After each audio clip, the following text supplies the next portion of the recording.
Hey guys, welcome back to my channel, and it's Debsy, and place to be, it's Debsy. Bloop, bloop, that's me. Boop, Debsy. Hey guys, happy Wednesday. I hope everybody is having a great day. If not a great day, then a good day. I am halfway through the week, so I only got to get through one more day, and then I have a 3-day weekend because I am off on Friday. I cannot wait.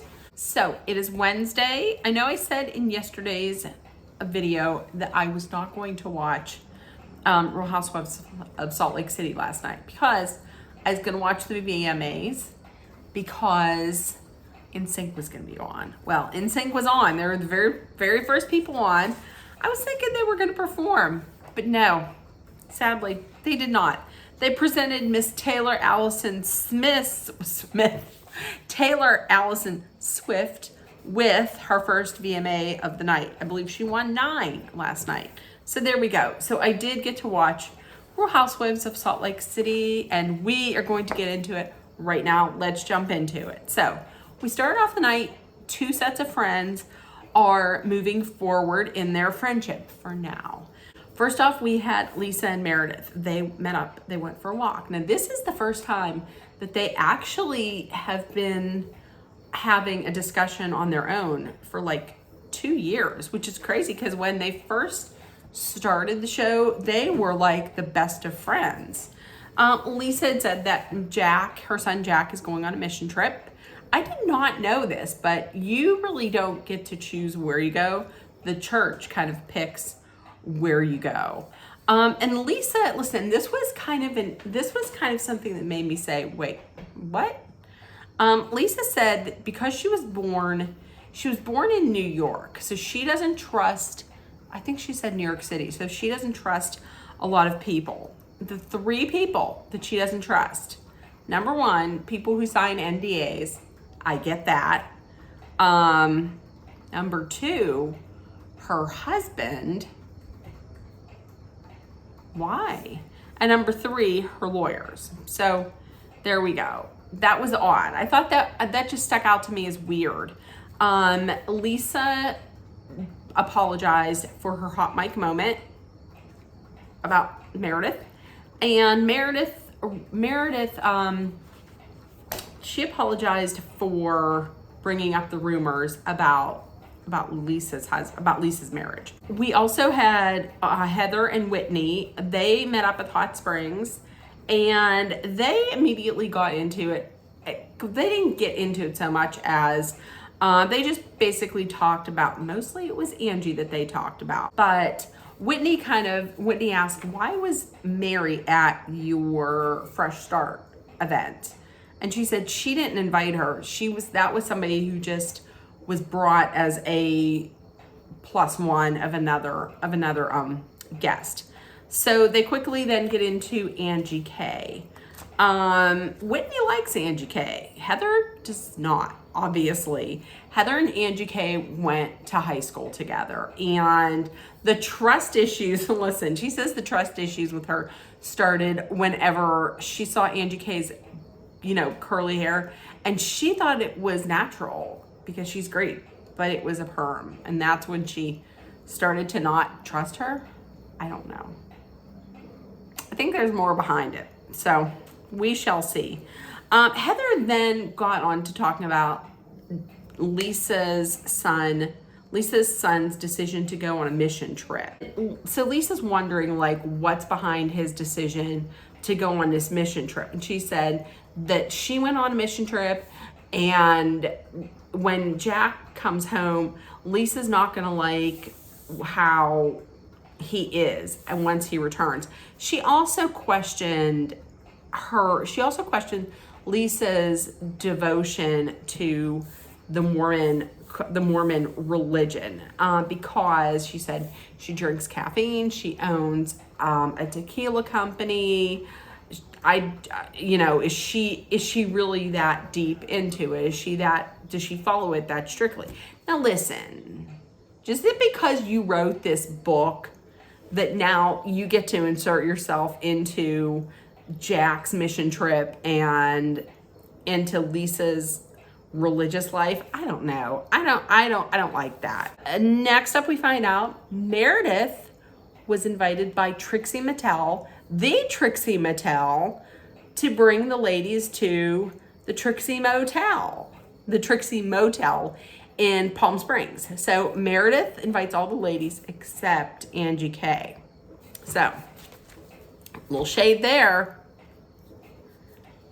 Speaking of Angie K, we go over, they show Angie K with her husband. Listen, her husband is attractive. He's pretty attractive. But then I saw on Twitter, somebody had called him an AI generated Nick Lachey. And once I read that, I could not think of him as an AI generated Nick Lachey. That's all I'm saying. Nick Lachey from 98 Degrees. At Angie's house, I'm going to tell you, there's going to be problems. I can tell. There's going to be some talk about her and her husband. Because here's the thing. Angie's 3 things that are most important in her life. Okay? She is a daughter, so of course, number 1, her daughter. Number 2, what would you think? I would think her husband. Wrong. It's her job. And 3, her husband. So there we go. I don't know. The way that she kind of talks to him later on, whenever they're at dinner with Whitney and her husband, is kind of like, I don't know about this. And then also later on when they go out to dinner with Whitney and her husband says, Angie's husband says that once the 2 of you develop your own careers, that gets in the way. And you wake up one day and you wonder where your spouse is. And they were all both like, looking. Plus, listen, those 2, Angie and Sean, her husband, they don't sleep alone. Like, by the looks of it, maybe their daughter is in there, but also their dog, because there's a dog in there. Listen, I'm going to tell you what, Jessel, I don't think Jessel's the only one that's not getting anything. And next up, they show a little bit of Monica. Monica's with her mom. Now, Monica is a single mother, but her mother is Mormon, and Monica was raised in the Mormon church. I'm kind of liking Monica. She's a single mother. She has her own company. She started her own company. It's called Brea Baby. It's BREA Baby. And she sells baby swaddles. She does, it looks like she just does her own packaging and her own marketing and whatever. But she was saying that she's getting very nervous about going on this girls trip with these women because she really doesn't know most of them that well. And she broke down and she had said that she had gone to this one store and she bought a Louis Vuitton purse just so she would fit in, because everybody else has so many extravagant, they have these big homes and they have these extravagant purses and they dress to the nines for fashion. And here she is, not so much dressing like that. So she's nervous, and she just doesn't want the women to like put her down or anything. I don't think they would, but I can totally understand that. And she was crying, and in that moment she felt really very real and very raw and authentic. She was just getting herself. That's how it is with the Real Housewives when they're new. Like the first season, that's when you see kind of how they are. And that's when they get genuine. And I like that. But both her mother and her daughter had said, listen, you have nothing to worry about because you're a strong woman. You are funny, you are kind, you are smart, you are gorgeous. You have nothing to worry about. And I think even her daughter was like, you've always taught us that who you are isn't based on the kind of person you are isn't based on how much money you have. It's just how you are, what kind of person you are. She's a single mother. She's doing this all on her own. She started her own company. Kudos to her. Next up was Angie, Whitney, and their spouses. They're going out to dinner. This is the big takeaway from here. Whitney mentions the girls' trip.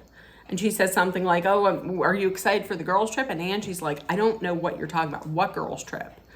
And she said, well, Meredith, we're going out to the Trixie Motel. Meredith didn't invite you?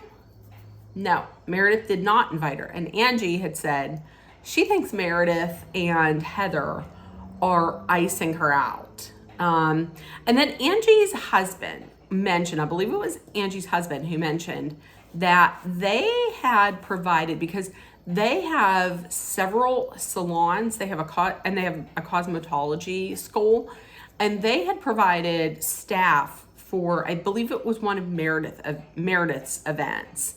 And they lost I think a third of their staff for the day because they just gave them these people. So I believe it was Meredith. If it wasn't, put it down in the comments. But it had to have been either Whitney or Heather or Meredith. So Whitney says, hey, listen, how about if you come with me as my +1? Now listen, I see why she was doing it. Whitney was like, listen, if Meredith is so for fresh starts and starting over and teamwork and team building, then why are you excluding this one person? I get that. However, Heather doesn't want her there either. So you're on this path to forgiveness and this new path of friendship with Heather, but then you're just inviting this person. Also, that's one of my pet peeves. That is one of my pet peeves. When you're invited someplace and you're not the specific one that's throwing the party or the event, and then you just bring someone. I don't like that. Like, if I'm ever invited out somewhere, I'm not going to be the person that's like, oh, I'm just going to bring one person. I might ask if I can bring someone, but even then I probably won't. I'm not a big fan of that. So a little bit later on, Heather and Monica, they go shopping, and it becomes painfully clear that Heather is not a fan of Angie's at all. She said she wants nothing to do with her. She doesn't like her because she is catty and she's jealous.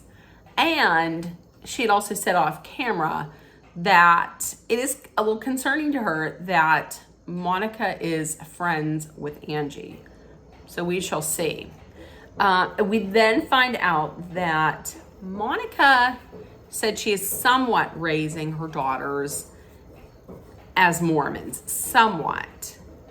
And then she says that she was raised in the Mormon church. Right after she took a sip of the champagne, and Heather was like, oh my gosh, you drank the champagne? You should have told me, we wouldn't have had champagne. She was like, listen, it's cool. I'm not in anymore. I was excommunicated. A reason being was because she had slept with her brother-in-law for 18 months. And this was her husband's sister's husband. So, and Heather was like, how did they find out? And she's like, I told them. And so she was excommunicated, but the guy that she was having this relationship with was not. Because of course he wasn't, because I'm not going to say anything. That's just crazy. So another thing that I liked about Monica had said she's going to put everything out there about herself right from Jump Street. So this way, none of the women can come out with this information later, and then we use it to weaponize it against her. I like that. I'm telling you, I'm liking Monica. I just am. So all the ladies fly out to They meet up at the airport. They fly out to Palm Springs. Everybody except Whitney and Angie. They're doing it very covertly. They're flying out separately. They're gonna get there first. And she's not really telling anybody any of this. I think she sent Meredith a text message saying, I'm flying out early. No reason as to why. At the airport, listen, Lisa loses a $60,000 ring in a public restroom. $60,000. They showed the looks of that ring. And once again, Mary Crosby was like, I don't think it was worth that much. The same Mary Crosby that called out at the Trixie Motel and asked, do you have Dom Perignon? And they were like, no, but we do have